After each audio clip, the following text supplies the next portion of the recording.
yawe yaba igira ikibazo cyo kuba yakwihutisha umuriro vuba igashyuha igakumarira megabyte, ndavuga data zawe ukabona zishira vuba vuba utazi uko byagenze, umuriro wawe ukamaramo amasaha 2 cyangwa se n'isaha imwe n'iyimaremo ntumaremo, ngo wasanga waratekerezaga yuko phone yawe ishobora kuba yarangiritse.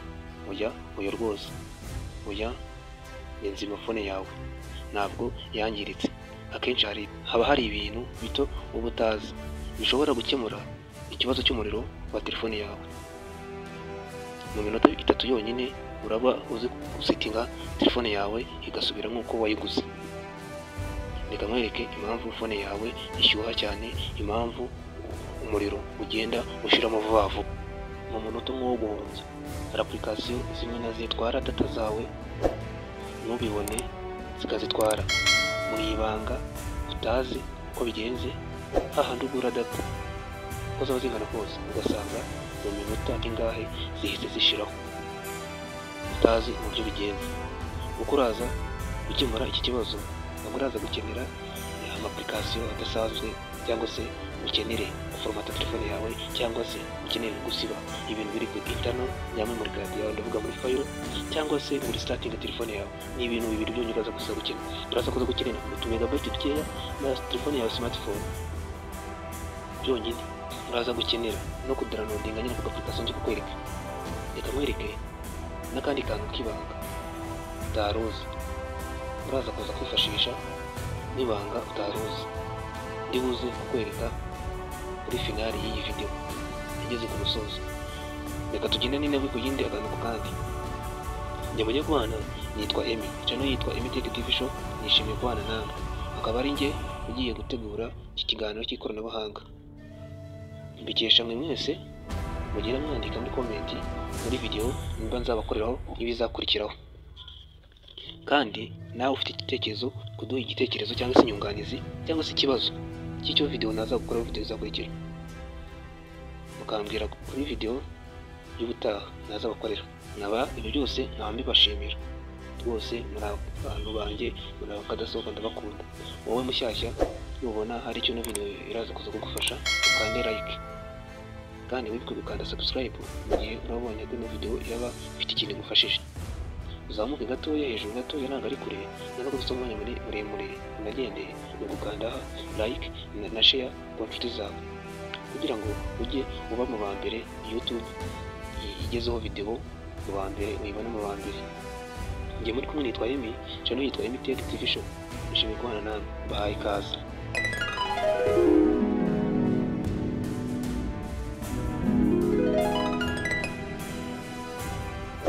Okay, mbahaye ikaze mwese tujye kubana muri no video. Ngiye kukwereka uburyo telefone yawe ugomba gukemura ikibazo cyo gushyuha cyangwa se ikibazo cyuko ishobora kuba ikurya megabyte cyangwa se data zawe. Izi application zose dukoreshamo hano zimwe na zimwe zazikoresha data, kandi by'umwihariko iyo wafunguye internet izi zose zigomba guhita zikurura internet uba wabuze, kandi uko application yawe ikurura internet ni nako ibirya n'umuriro. Noneho ngiye kukwereka ibanga ryo gutuma wowe ubwawe usetingamo application ukayisetinga neza ku buryo izajya iguha ubushobozi bwo gukoresha application mu gihe ubishaka, mu gihe ukeneye, mu gihe ushaka kuyikoresha, mu gihe utabishaka ukayifunga. Ndakwereka n'akandi kantu kuko uraza kuza ukavuga ati ushobora nko gutereka telefone hasi uzi ko hari umuntu uri buze kuza kwifata mu gihe udahari. Noneho uyu wafunze network we yaje kuzifungura, arazifungura wenda yakwikoze nko kuri YouTube, network zikaba zidakunda. N'ukuntu n'uburyo ufunga ushaka ko ni hamuntu waguhamagara mu gihe utabishaka, noneho mu gihe uhari ukabaza kuza kuba wahamagara wa muntu. Tudatinze rero kuyavuga ntabwo ari nko kuyamara, ntabwo nshaka ko ino video iraba ndende. Banze rero kwakanze like, subscribe, ubundi sharing kano ka video kuko naka video keza k'ubwenge. Urabona yuko ngiye kukakugezaho, ngiye kukwereka ubwenge. Okay, twavuze yuko urifashisha utuntu tubiri, nuko ufite smartphone nukuba ufiteho utumega dukeya. ni agapurikasiyo nta nubwo gahenze, karagura megabayiti nkeya cyane. Uraza by'umwihariko uraza ujye hano mu iguriro, hano dukunze kugurira amasoko y'amapurikasiyo, ni hano kuri Play Store. Numara kuhakanda kuri Play Store uraza usacingamo apurikasiyo yitwa NetGuard. Uraza bandikemo NetGuard. Okay, urabyandika neza NetGuard, urangiza kuri research. Ubu ni ukuvuga ngo dore n'aka kameze nk'ingabo y'Amerika neza, ngaka ka NetGuard. Kubera yuko ni downloadinze afite muri telefoni, wowe uraza ukande install, noneho turaza tukande kuri open. Tumara gukanda kuri open, wowe ubwawe nta kindi kintu ugakora, uraza ugafungura. Ntabwo karuhije, uragafungura ukande OK. Noneho twebwe urabona ko tugakoresha, uraza gusanga kano kantu gafunze kameze gutya. Noneho nuza gusanga kano kantu gafunze gutya, uraza usanga izi application zawe zose zitaninze on gutya. Kandi tubitaninge on, murebe kuvuga ngo izi application zawe zimeze gutya, ni ukuvuga ngo twazatse uburenganzira bwo kuba zakoresha umuriro na internet. Uraza usanga izo application zawe zose zimeze gutya, gutyo uraza kuza kuzisanga, sibyo? Ni gutya. Reka tuzekere gutya, nacyo nagira ngo mbereke urugero. Application zawe zose ziba zimeze gutya, ni ukuvuga ngo haba kuri wifi, haba no kuri internet. Ni ukuvuga ngo ufiteho wifi yaba iri gukurura, ufiteho na internet yaba iri gukurura. Kandi twibuke ko iyo application iri gukurura internet ibikurura n'imbaraga z'umuriro. Ni ukuvuga ngo rero uko bimeze, iyo uje ugafunga, reka bereke urugero nduberekere wenda nko kuri YouTube. Izabone na application zose mfite zose zikoresha imbaraga za internet n'imbaraga z'umuriro. Urugero reka nduberekere kuri YouTube. Iyo nje ngafunga kano kantu gutya, ni ukuvuga ngo byanga byakunda, ntabwo kwanga ko byakunda. Ni ukuvuga ngo ikora akantu gafunze, internet iriho n'umuriro uriho, izo application zose zazemerewe gukoresha ingufu z'umuriro na internet. None iyo nje ngafungura gutya, ni ukuvuga ngo ndagafunguye gutya, ninza ngafunga urugero ngafunga YouTube, ngafunga n'iyi wifi gutya, kano kantu ko hejuru gafunguye gutya, ndaje njye kuri YouTube mbereka yuko YouTube itakora. Turaza dufungure YouTube gutya, tumara gufungura kuri YouTube turebe kuko niba internet ikora. Ndabizi neza ntabwo internet iri gukora, biraguma gutya mpaka hasi baratwereka, bari buze kutwereka n'ijambo no internet. Ntabwo byaguma gutya nta internet dufite. Ariko ninza nkagira gutya, nkaba nasubira inyuma hano, nkaba nafunga internet, ngafungura na wifi, ngasubirayo, ngakanda kuri YouTube, barahita banyereka internet. Wayibonye? Ninza ngacuranga gutya,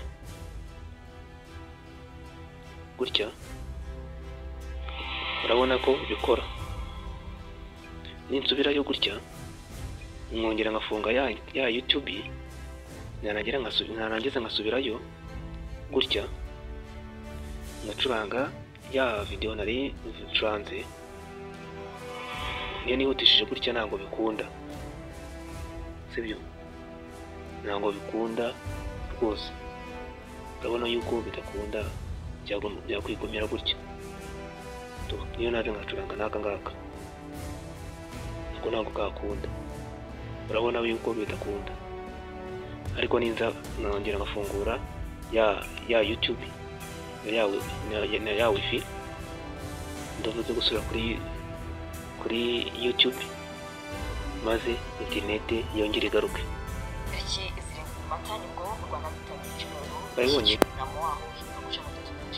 Bayibonye?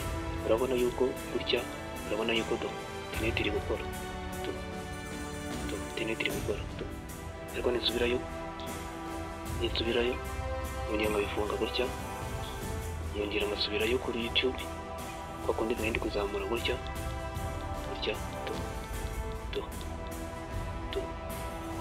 ntabwo ibisoma. Urabona ibisoma? Yes. Kanda like, subscribe, ubundi uzushyiremo ikintu nazakugisha muri video izakurikira. Dukomeze.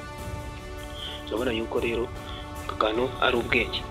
Noneho ikintu uri bukore hano ni application yose udashaka ko waba uri gukoresha mw'ayo masaha. Ushobora nko kuvuga ati WhatsApp sindi kuyikoresha, Instagram sindi kuyikoresha, ukayifunga.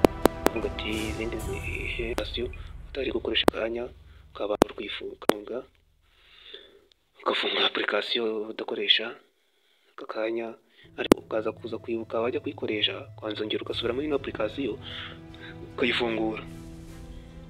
Urabyibuka kuko hari igihe ushobora nko kubyibagirwa ukampamagara ukambwira ngo ibintu waduhaye ntabwo bikora, ko byatumye ngo telefone yanjye yapfuye ngo ntabwo biri gukora. Uze kwibuka ugahongera ugaruke ubifungure. Hano application udashaka uzikuramo kugira ngo zize kukumarira umwanya wawe uzikoresha. Application yose udakoresha, izo zose wakoretse hano ziba zikurura internet. Izo udashaka nonaha uzikuyemo. Noneho ikindi kintu ukora uraza ugafungura kano kantu kagahora kari kameze gutya gatanditse on. Noneho hara hejuru urabona ko dufiteho kantu kameze nka VPN. Iyo gahari application uzikoresha ariko uzihaye uburenganzira.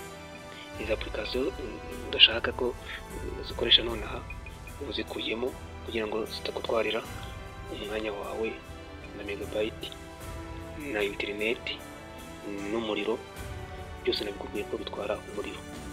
Yego, ibyo byo udakeneye nonaha ngaha uba ubikuyemo ugakoreshamo application nkeya udakeneye nonaha.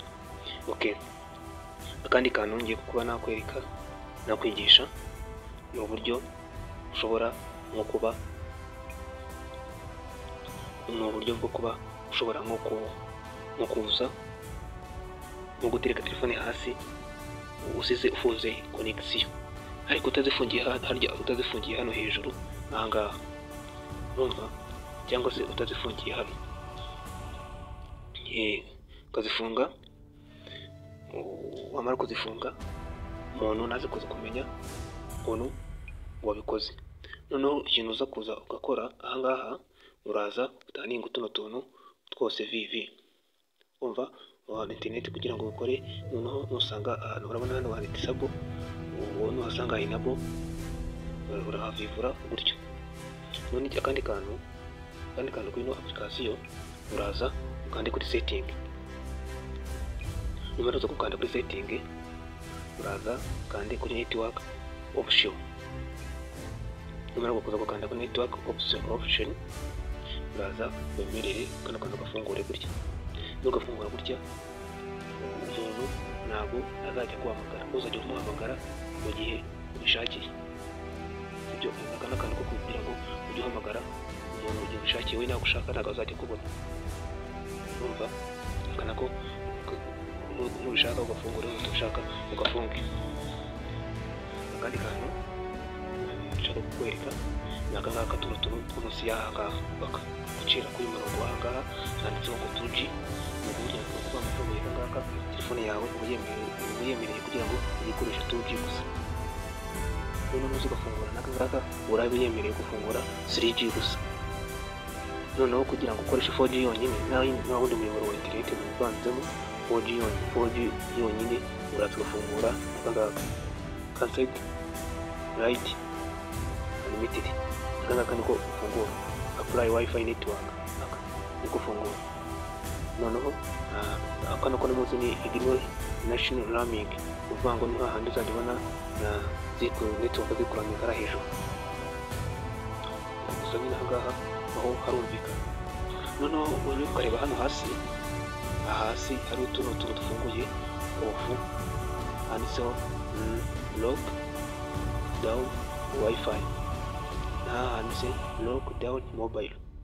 Ni igihe iyo ni igihe kano kantu aka ngaka iyo kameze gutya, aha ngaha ni ukuvuga ngo ubuhaye ufunze down mobile yawe ya interineti, mu gihe telefone yawe niramuka inazima kugira ngo ugiye kuyatsa netiwaka zijye zihita zifunga, na wifi zijye zihita zifunga. Iyo ugafunguye gutya ni uko biba bimeze.